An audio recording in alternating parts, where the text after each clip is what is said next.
Allez, regardez, celle-ci, c'est la toute dernière. Alors vous n'allez pas l'entendre. Oui, voilà, bien joué. Bonne balade.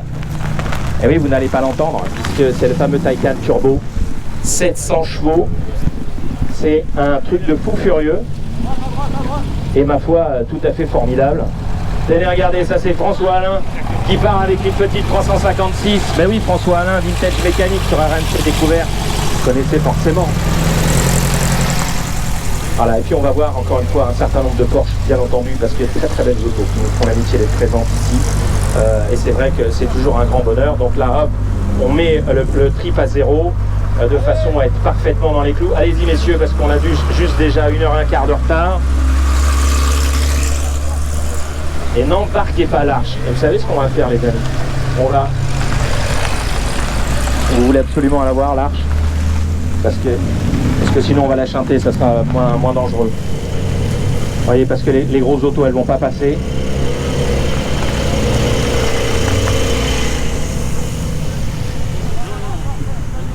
Regardez cette sublime barquette Alpha. On aura l'occasion d'en parler tout à l'heure. Regardez ça, elle porte le numéro 1 et elle le mérite. Une auto absolument sublimissime. Juste derrière, toujours avec ses lignes si caractéristiques, la Giulia SS. Ça c'est vraiment une auto remarquable également. En plus elle est dans un état magnifique. Juste derrière, une voiture des 24 heures du Mans. C'est madame qui conduit, bravo madame. Laissez vos femmes conduire, elles conduisent bien mieux que vous.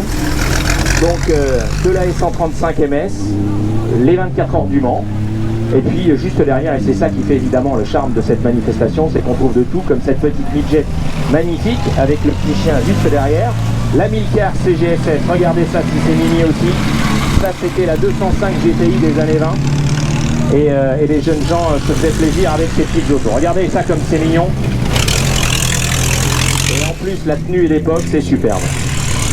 Voilà, deux dans le même style, mais de l'autre côté de la Manche, la petite MG. Et puis une auto sublime également, c'est la C, donc le 289 qui est le moteur de la GT40 également, de la Ford Mustang. Des Ferrari, nous en verrons bien entendu quelques-unes avec cette 348 CB. Une des autos les plus chics qui soit, c'est cette superbe Charleston de chez Deux Chevaux. Et puis regardez ce torpedo sublime, regardez comme l'équipage est magnifique, une 2 Dion Bouton, ça c'est du bonheur en bas, regardez comme ils sont beaux. 1923 de Dion Bouton qui a fait vraiment des autos absolument magnifiques, bien entendu au tout début de la production automobile, et qui au fur et à mesure, ma foi, eh bien s'est approprié des galons de grands constructeurs. Porsche 993, ça c'est une très belle auto également, c'est une voiture qui est la toute dernière de chez Porsche avec ce refroidissement à air si caractéristique. Les Mercedes bien sûr, et puis encore une Porsche là-bas qui... Ah non c'est bon, j'avais cru qu'elle était elle aussi arrêtée, parce que si elle est arrêtée là-bas c'est tout de suite plus compliqué étant donné qu'il y a un petit fossé, et là ça aurait rendu les choses encore plus complexes. Sur la grille de départ.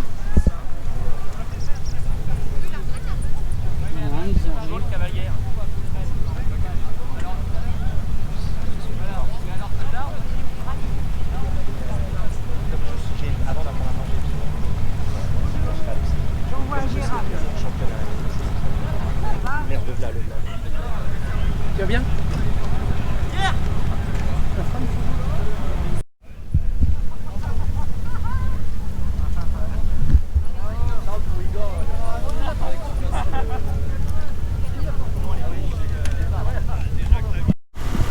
C'est parti les garçons. Ouais, c'est bien.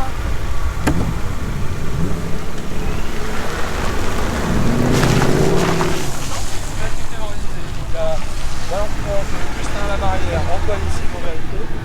QR code. Vous partez là? Allez-y. Charles, est-ce que tu as encore ton petit truc? Tu peux demander à la solo, il n'y a pas de marche. Tenez, regardez, une auto magnifique qui se présente à nous. La maison Jono. Ah oui, fais attention. Parce que si t'embarques l'arche en plus. Regardez comme elle est belle cette Jaguar X420. Sublime. Et juste derrière, une auto magnifique également. Cette Porsche 356. Ça, c'est des petites merveilles. Attention, mademoiselle, votre portière n'est pas bien fermée.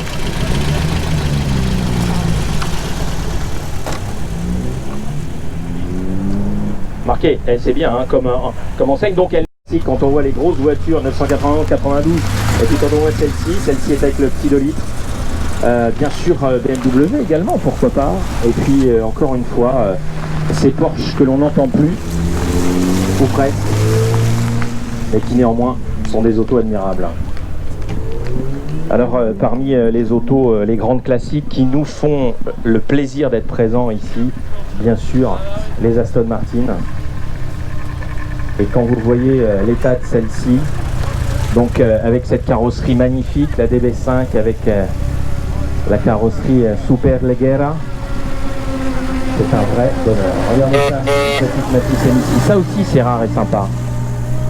C'est une des caractéristiques également du Rallye d'Aumale, c'est que comme vous pouvez le constater, il y a vraiment de tout. La passion automobile, elle ne s'arrête pas à des années ou à des modèles.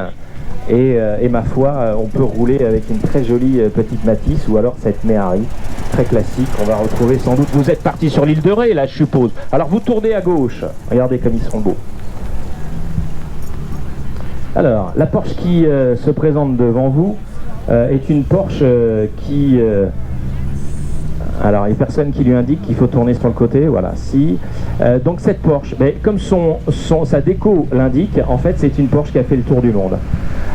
Cette Porsche 928, elle est allée dans les endroits les plus incroyables et c'est pour ça qu'elle est équipée de cette roue de secours, de quelques accessoires si caractéristiques, parce que justement, c'est une auto absolument incroyable qui a fait encore une fois le tour du monde, qui est passée un peu partout et qui garde justement ce look et cette crasse aussi, parce que la crasse fait partie de l'histoire dans ce contexte-là, et donc on la garde comme ça.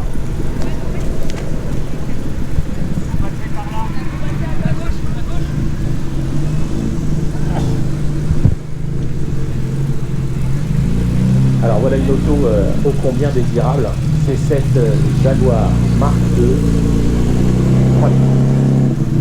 qui est une voiture qui a la particularité d'être une voiture qui a participé au Tour de France automobile, le Tour Auto comme on dit maintenant. À l'époque c'était organisé par l'Automobile Club de Nice et un certain Bernard Consten était au volant de cette voiture.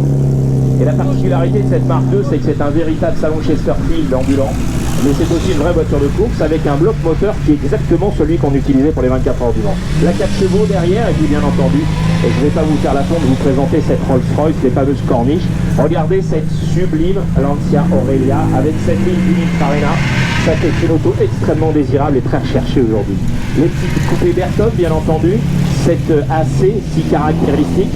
Et vous entendez, c'est pas un V8 dedans, c'est le 6 litres, le 6 cylindres qui est caractéristique des modèles anglais, très très jolie auto, c'est celle qu'on vient de voir passer. Et puis ensuite on va retrouver bien sûr Triumph, MG, on va retrouver bien entendu les Ford Mustang. Voilà cette petite R6 qui passe devant nous. La petite MGA dans cette version de carrosserie Le Mans, avec un équipage qui est tout souriant et ça fait très plaisir. Regardez comme elles sont jolies, j'espère que les photographes vont en profiter. Il est où Igor? Il est là Igor, juste en face de toi.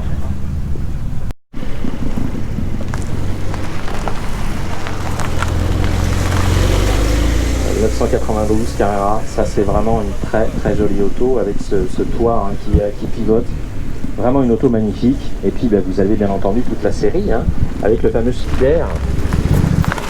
Là encore, Porsche qui s'appuie sur son histoire.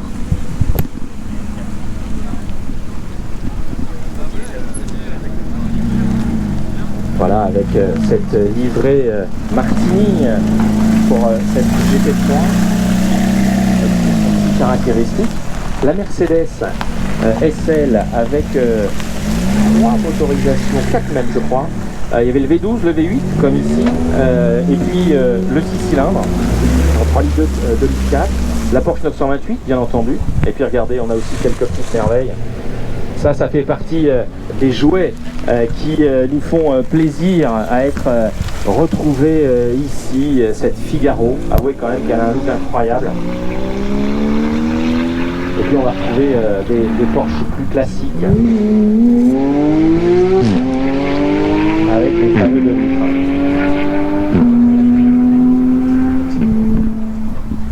Que personne se mette devant, ça aurait été génial. Vous savez ce qu'on va faire? On va le faire nous-mêmes.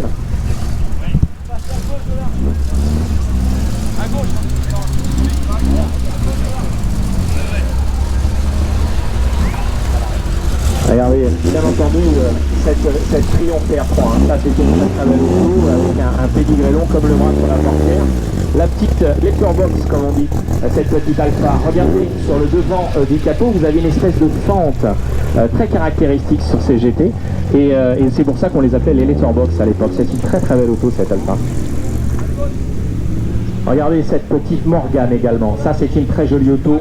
Avec ce petit porte-bagages, elle est magnifique. Quand on pense que Morgane, ils ont commencé à faire des voitures un tout petit peu avant 1900. Mustang.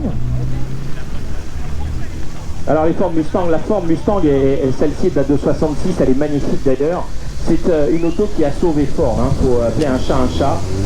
Vous avez forcément vu le film Le Mans 66 et c'est vrai que quand Ford a fait jeter dans la bataille les 24 heures du Mans, c'était dans l'idée de faire survivre la marque et notamment par le biais de cette petite pony, comme on dit, qui avait la particularité d'être une voiture assez peu chère à l'époque par rapport aux concurrentes, mais qui avait un catalogue de pièces pour améliorer la voiture assez incroyable.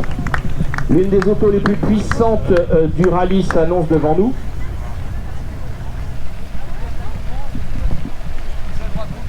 Chapeau, etc.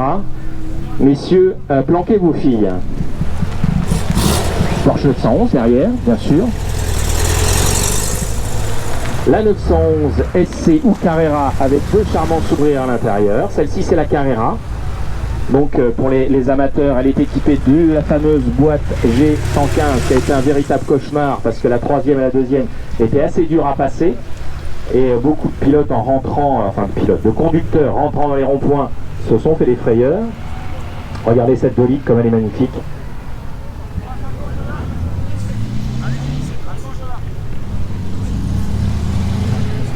Voilà, Satine S avec un moteur qui est un peu mieux préparé que l'été. Et puis regardez, encore une petite MG.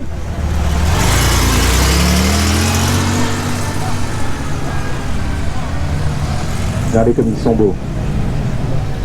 De Tommaso, là aussi une italienne déguisée en américaine. Avec cette sonorité si caractéristique du gros V8 américain. Donc celle-ci c'est le modèle du et puis juste derrière une Targa, toujours version Carrera. On continue avec les Mercedes. Et cette fameuse auto dessinée par Paul Nouveau, Paul. Regardez comme elle est belle cette auto. C'est une petite merveille, ce petit roadster. Celle-ci est équipée du moteur 2 litres 3. Cette 230 SL est une des autos les plus désirables de la série. On continue avec les Maserati, bien entendu, et cette auto absolument magnifique qui est l'Indy, en référence bien entendu à Indianapolis. Les Mustang sont décidément bien représentés aujourd'hui, et puis on en parlait tout à l'heure, hein, 110 ans, Alfa Romeo, et notamment la GTA, qui comme vous pouvez le constater est une auto qui est faite pour la course, avec ses jantes si caractéristiques, avec ses ailes qui sont rivetées d'époque, avec ses vitres latérales en plastique.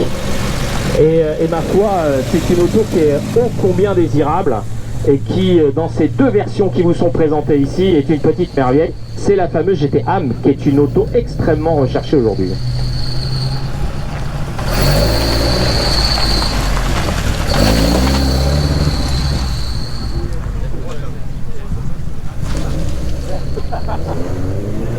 En retard, rien.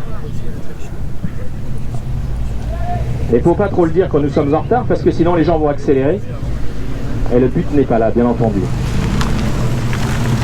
Alors on a vu la X420 dans sa version Roadster et dans sa version cabriolet, et puis on a aussi bien entendu la série qui a continué tout au long de son histoire avec ensuite X440 puis l'XK150.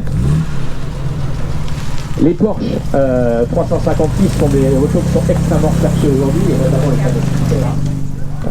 qui sont vraiment des autos assez fabuleuses, qui ont un look, un shape, comme on dit, assez incroyable.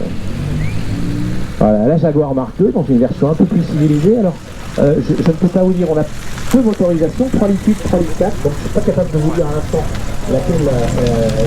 laquelle motorisation est à l'intérieur. Regardez 790 SL, là aussi très belle auto, c'était la fameuse Mercedes 300 avec des cylindres en moins, en fait. C'est bien évidemment toute la différence.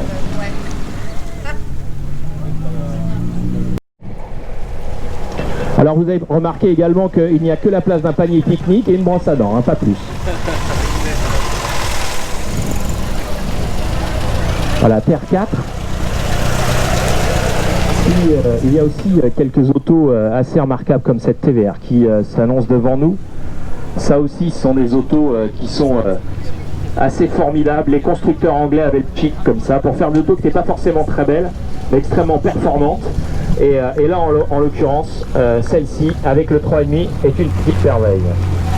Juste derrière, l'évocation de la... C'est une évocation, ça n'est pas une voiture authentique, mais les Cobras sont des voitures qui ont été copiées en fait, notamment parce que c'était des autos qui étaient mythiques. D'ailleurs, comme la Porsche 356 qui suit, beaucoup d'imitations ont été faites justement pour profiter pleinement de ce mythe qui est la C-Cobra. Un C-Cobra 427, ça veut dire 7 litres de cylindrée. Ce sont des voitures qui n'ont jamais couru les 24 heures du Mans, contrairement à ce qu'on croit, seuls les Daytona. Donc cette incroyable limousine. Derrière, on va continuer à se faire sympathique Alfa Codatronca, Pininfarina qui a fait sur ce speeder plusieurs carrosseries et dont ce derrière coupé, d'où le nom Codatronca. Avec cette version de litre. Puis juste derrière, les petits coupés Berton, magnifiques. Regardez ces roues qui font partie du mythe également, au même titre que le reste de la voiture.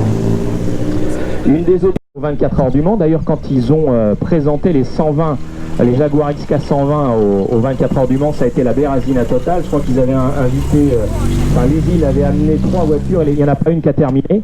Ils se sont bien rattrapés par la suite en créant la type C puis la type D et ils ont gagné à chaque fois. Regardez la Porsche Targa 911T, le